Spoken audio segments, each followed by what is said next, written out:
Ciao, ti do il benvenuto su InfemMath. In questo video parliamo di due funzioni di Excel spesso ignorate, ma fondamentali per creare fogli di lavoro davvero dinamici, rif.riga e rif.colonna. Da sole, queste funzioni restituiscono semplicemente il numero della riga o della colonna di un riferimento da noi specificato. Proprio per questo vengono considerate funzioni di appoggio, ma il loro vero potenziale emerge quando vengono nidificate all'interno di altre funzioni, come ad esempio indirizzo, indiretto o cerca vert. Usate insieme permettono di costruire formule flessibili, riferimenti automatici e formattazioni condizionali personalizzate, che si adattano ai dati senza interventi manuali. Se vuoi rendere i tuoi fogli Excel più intelligenti e professionali, queste due funzioni sono un ottimo punto di partenza. Sei pronto? Iniziamo!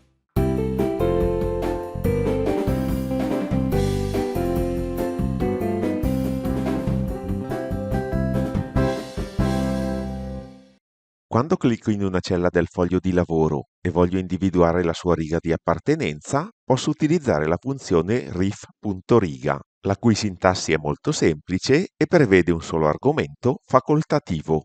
Questo significa che se inserisco la funzione e non specifico alcun argomento, cioè chiudo la parentesi e premo invio, Excel mi restituirà immediatamente la riga di appartenenza di questa cella azzurra.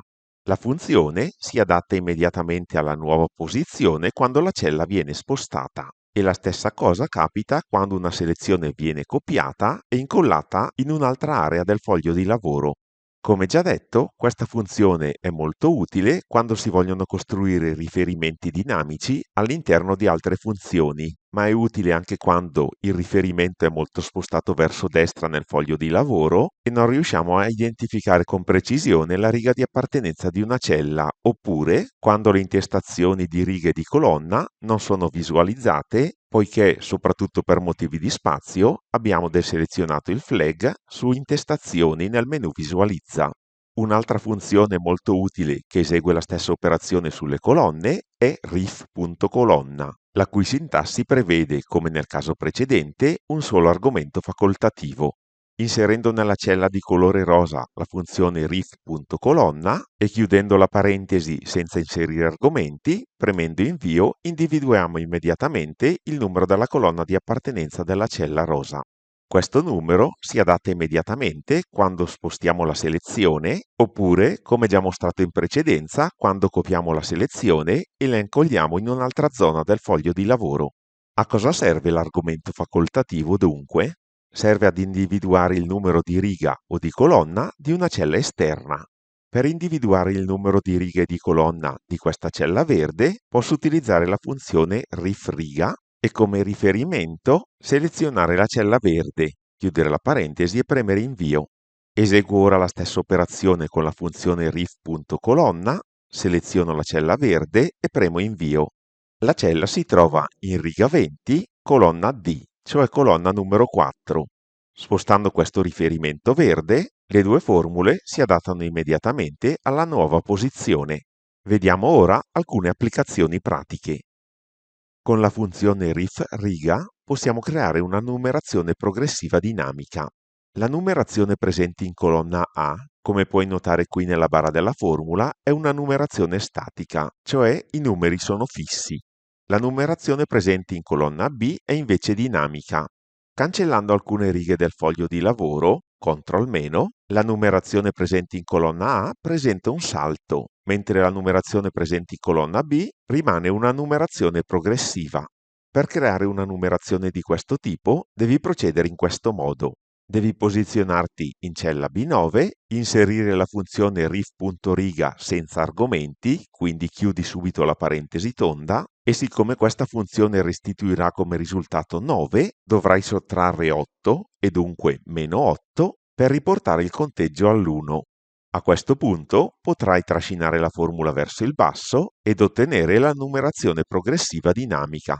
Proviamo a cancellare qualche riga e tutto funziona correttamente. Annulliamo l'operazione effettuata e notiamo che questa numerazione però presenta un difetto. Inserendo righe nel foglio di lavoro, CTRL+, oppure eliminando righe, CTRL-, il risultato non è quello che ci attendiamo.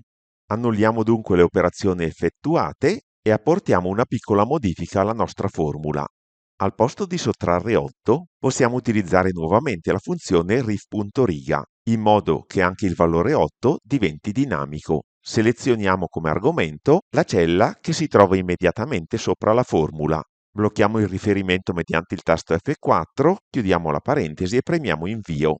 Copiando ora la formula verso il basso ed eseguendo nuovamente alcuni test, ad esempio cancellando delle righe sia all'interno della tabella che sopra di essa, CTRL-, oppure aggiungendo righe, CTRL+, la numerazione è sempre perfetta e progressiva. Vediamo ora un esempio con la formattazione condizionale.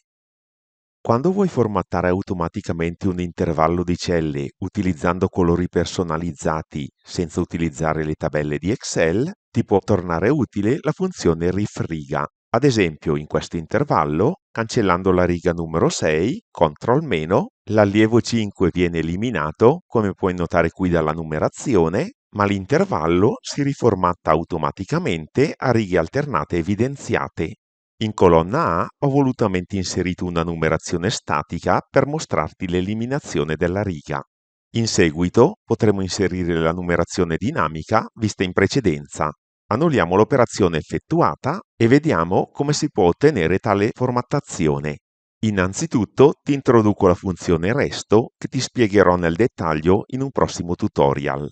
La funzione resto calcola il resto della divisione intera fra due numeri, ad esempio inserendo uguale resto, come primo argomento il dividendo il numero 5 e come secondo argomento il divisore il numero 3, premendo invio otteniamo come risultato 2, proprio perché 5 diviso 3 fa 1 con il resto di 2.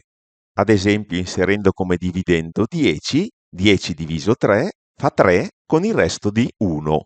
A questo punto cerco di creare una numerazione alternata 1, 0, 1, 0 e così via, che utilizzerò successivamente nella formattazione condizionale. Qui al posto del dividendo digito rif.riga, seleziono la funzione rif-riga e chiudo immediatamente la parentesi senza inserire argomenti. Come divisore inserisco invece 2.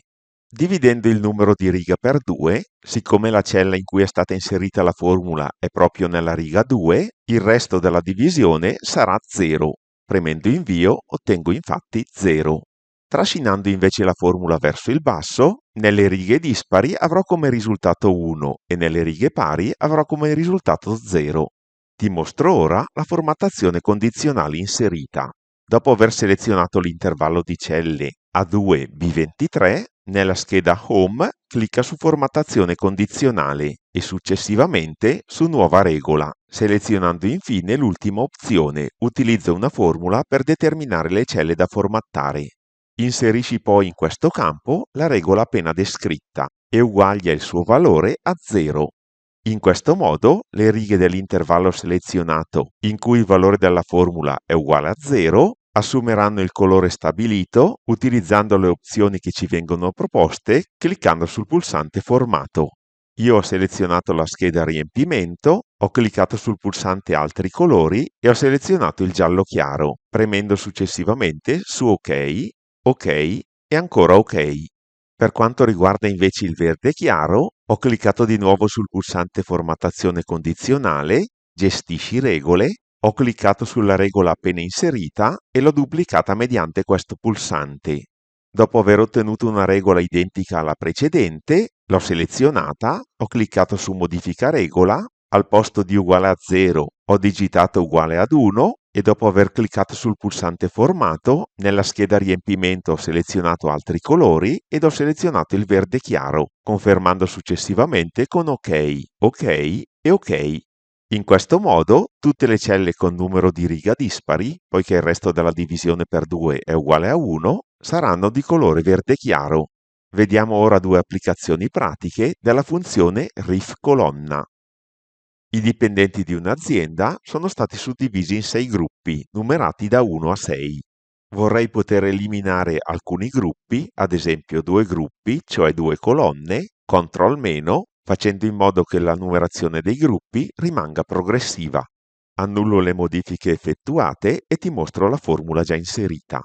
In cella A2, mediante l'operatore ampersand, ho concatenato la parola gruppo seguita da uno spazio, ovviamente fra virgolette, alla funzione rif colonna, senza argomenti. In questo modo, copiando la formula verso destra, ho ottenuto una numerazione automatica progressiva. Abbiamo però un piccolo problema. Spostando l'intervallo verso destra, i numeri di colonna cambiano e dunque anche la numerazione dei gruppi non parte più da 1. Per risolvere questo problema possiamo operare in modo simile a quanto già fatto con la funzione rif_riga.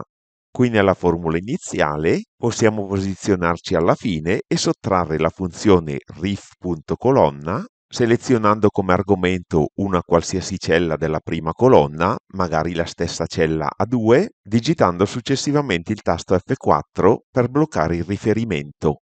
Chiudiamo successivamente la parentesi e aggiungiamo 1 alla fine, poiché altrimenti la numerazione inizierebbe da 0. Premiamo Invio e copiamo verso destra la formula, scegliendo successivamente l'opzione Ricopia senza formattazione. In questo modo, spostando l'intervallo verso destra, la numerazione sarà progressiva e inizierà sempre da 1. Vediamo ora un ultimo esempio sulla funzione rif colonna. Si tratta anche in questo caso dell'applicazione di tale funzione al fine di ottenere una formattazione condizionale automatica, questa volta a colonne alternate evidenziate. Dopo aver selezionato l'intervallo contenente le x delle presenze, possiamo cliccare su Formattazione condizionale, Nuova regola, Utilizza una formula ed inserire questa formula, che è molto simile a quella utilizzata nell'esempio sulla funzione rif_riga. In questo caso, quando il resto della divisione fra il numero della colonna e 2 sarà uguale a 0, cioè per le colonne di numero pari, applicheremo un formato a piacere, ad esempio un rosa chiaro. Confermando più volte con OK, possiamo ottenere la formattazione desiderata e anche eliminando una qualsiasi colonna, ad esempio questa colonna azzurra, CTRL-, le colonne si riformatteranno in automatico. In questo caso la numerazione è ancora progressiva, poiché, come puoi notare nella barra della formula, è stata inserita utilizzando la funzione rif_colonna, diminuita di 1, poiché in colonna numero 2 dobbiamo far comparire il numero 1. Come vedrai nei prossimi tutorial sulle funzioni indirizzo, indiretto e scarto, la vera potenza delle funzioni rif_riga e rif_colonna si evidenzia quando queste ultime vengono nidificate all'interno delle altre funzioni di Excel. Per oggi è tutto. Io ti ringrazio per aver seguito il video fino alla fine, ti invito a lasciare un like se ti è piaciuto, a commentare e a condividerlo con gli amici e naturalmente a farmi domande se qualcosa non ti è chiaro. Se non l'hai già fatto, ti invito a considerare l'opportunità di iscriverti al canale in modo da rimanere sempre aggiornato sulle mie nuove pubblicazioni. Ti aspetto nel prossimo video. Ciao!